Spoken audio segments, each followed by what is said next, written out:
Hare Krishna. Hey friends, welcome back. How's it going? Happy Tuesday. We're starting with Bhagavad Gita oracles again today. Hope you're all doing well out there. I'm gonna take that.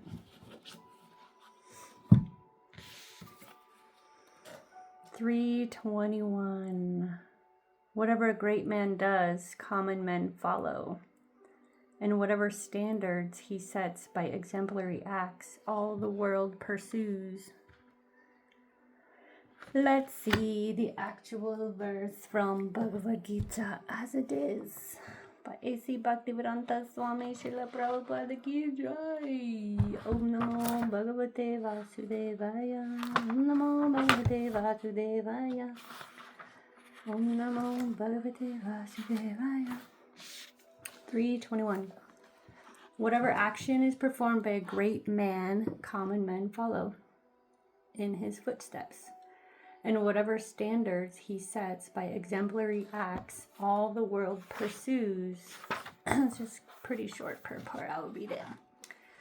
People in general always require a leader who can teach the public by practical behavior. A leader cannot teach the public to stop smoking if he himself smokes. Lord Chaitanya said that a teacher should behave properly even before he begins teaching. One who teaches in that way is called Acharya, or the ideal teacher. Therefore, a teacher must follow the principles of Shastra, scripture, to reach the common man. The teacher cannot manufacture rules against the principles of revealed scriptures. The revealed scriptures, like Manu Samhita and others, and similar others, are considered the standard books to be followed by human society. Thus, the leader's teaching should be based on the principles of the standard rules as they are practiced by the great teachers. The Srimad Bhagavatam also affirms that one should follow in the footsteps of great devotees, and that is the way of progress on the path of spiritual realization. The king or the executive head of a state, the father, and the school teacher are all considered to be natural leaders of the innocent people in general. All such natural leaders have a great responsibility to their dependents. Therefore, they must be conversant with standard books of moral and spiritual codes. Well, wouldn't that be nice if our leaders were spiritual and moral? But we can be leaders in our own family, in our own community, and uphold morality. We can. We're leaders. Okay, these are from the Mary Queen of Angels deck. A message from Mother Mary. Faith. I have faith in God to heal this situation. I'm not going to read this, but that might be for you. Practice your faith if there's something, a situation that needs to be healed in your life. How you can use faith to heal the situation. Sacred Destiny. Let's see. What is here today? Ah, my goodness. Again, look, here's leadership. Protection and freedom. Not a great shuffle job this time. I think we had these before, but since this leadership came out and we were just talking about that, I'm going to read this. North Star. In the Western culture, we wish upon a star because the stars represent all that is illuminating and enchanting. They symbolize aspiration, illumination, inspiration, imagination, and wonder. Native people used the stars to find their way in the night. The North Star was often used as a kind of compass to make sure one was going in the right direction. The North Star symbolizes direction and guidance. It is a guiding light for those who can't find their way. It's one of the brightest stars in its constellation. What the sacred landscape wants you to know. Just as the North Star is a beacon for travelers in the dark of the night, you are a beacon for others. It's time to step into the light and take your leadership role. You are a teacher, steward, guardian, and healer, a true leader. Own these gifts. Come into the light. Don't hold back. Let the world see your light. The greatest leaders are those who know how to serve and act as stepping stones for others to reach their dreams. If you have been hiding in the background, it's time to break out and become the light for others. Through this, your star shines brighter. So good. So good. Okay, let's see what the tarot has to say today.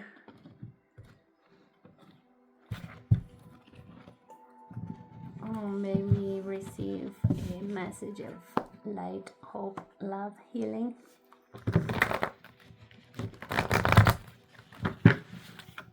For whoever needs this today, this may or may not resonate with you.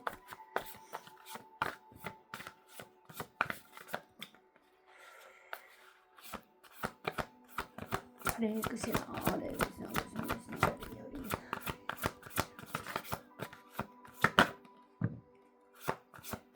The Queen of Wands. It's the first thing that came out here. Look at her. She's magical. She's magical. The Hanged Man. He's hanging around. That's a she too. On the card. And the Queen of Swords. Let's start here, shall we?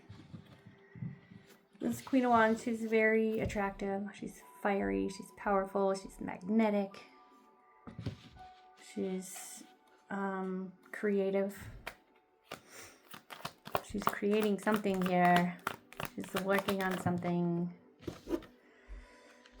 Five of Wands. It may involve some conflict. May cause some conflict. Her creativity, her fire, her passion. Well, she's helping resolve some conflict. Six of Swords is moving to calmer waters after some kind of conflict. And Three of Pentacles is a collaboration. So she may be using her power, her skills, to help others come to some kind of resolution after conflict. Then we have the Hanged Man here. This can sometimes feel like a stagnant energy, being stuck or being on pause, but generally it's in order to gain a higher perspective, to see things from a different perspective. Four of Wands, this could be related to family or community or your stability. Maybe because a new thing or a new idea was introduced and you're not really sure how to integrate that yet or what that might look like. So you're pausing to consider that. It's something very good. It's something positive. It's a new beginning. It's very fortunate, whatever it is. And then the Queen of Swords is here. She's very contemplative. Oh, I see something is flipped. Oh my gosh. I think this was supposed to come out with these because it was already flipped here. The Ten of Cups. I was saying this feels very fortunate, very positive. It has to do with this wish fulfillment and probably, yes, family. Again, this feels very good. This is like fulfillment, completion. Okay, this Queen of Wands is being clarified by the Nine of Pentacles. This is also independence, abundance, fullness. She's contemplating these things. She's like meditating on her abundance, her fullness. Ooh, and strength. It has taken a lot to get to this place of, living in abundance and fullness, but she's also living in the truth. Swords is, this queen is very truthful, very kind of cut and dried, no BS, I want to say. And that is what makes her effective. That's what makes her powerful. Cool. I'll get a couple more for advice. So again, that may be you. That may be somebody in your sphere. Somebody you know. And some advice for the collective. Ooh, High Priestess popped out. It's always the same advice, isn't it, you guys? Be connected to spirit is the advice. Always.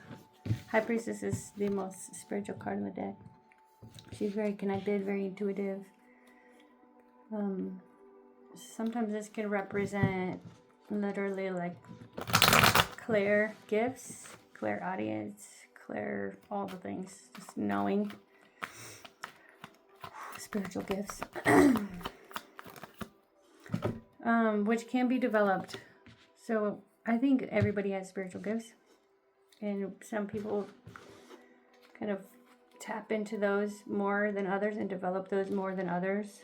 What I have found from my own journey is that through healing, gifts awaken naturally. If they're already there, they're already dormant.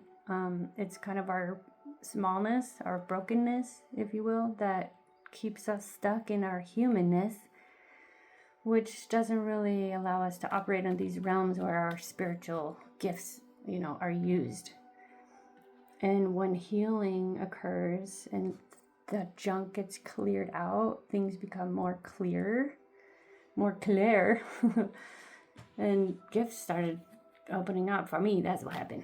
And so that's also why I think healing is so important.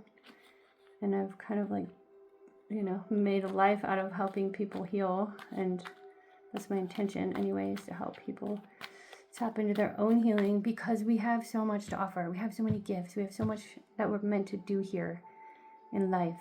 And once we get out of our own way, we can be so much more effective. We can do so much more. Nine of Pentacles. This is also, again, about abundance, independence.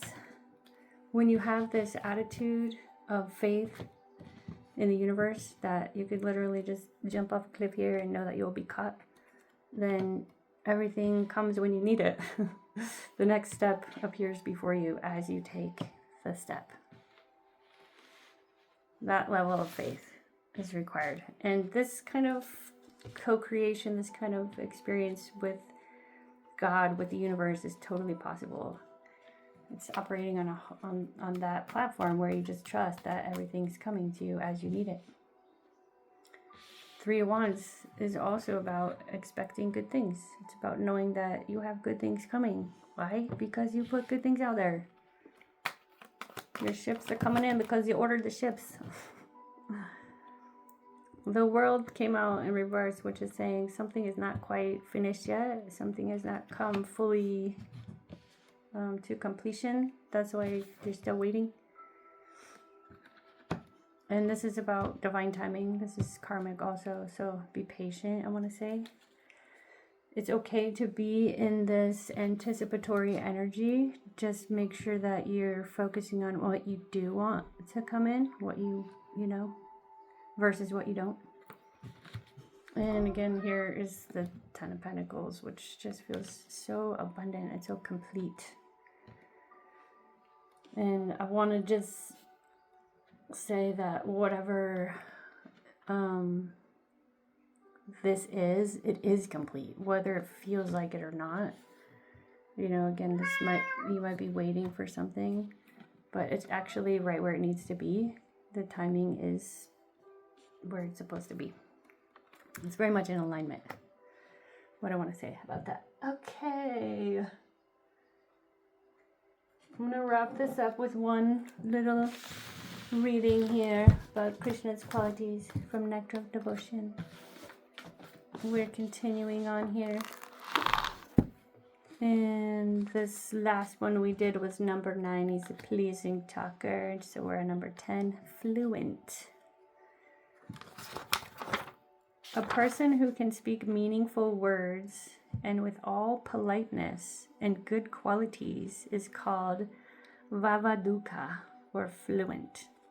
There is a nice statement in Srimad Bhagavatam regarding Krishna speaking politely. When Krishna politely bade his father, Nanda Maharaj, to stop the ritualistic offering of sacrifice to the rain god Indra, a wife of one village cowherd man became captivated. She later thus described the speaking of Krishna to her friends. Krishna was speaking to his father so politely and gently that it was as if he were pouring nectar into the ears of all present there. After hearing such sweet words from Krishna, who will not be attracted to him? Krishna's speech, which contains all good qualities in the universe, is described in the following statement by Uddhava. The words of Krishna are so attractive that they can immediately change the heart of even his opponent. His words can immediately solve all of the questions and problems of the world. Haribol! Although he does not speak very long, each and every word from his mouth contains volumes of meaning. These speeches of Krishna are very pleasing to my heart. Oh, sweet. So that's why we read Bhagavad Gita. Because this is Krishna's song, the song of God. They're pleasing and soothing to the heart. That's what this world needs right now. Some peace and soothing. And world peace begins within. Thanks for tuning in, everybody. And yeah, hopefully this was helpful to you. Hopefully everybody has a great day. And we'll see you back here very soon. Hare Krishna, Hare Krishna, Radhe Sham.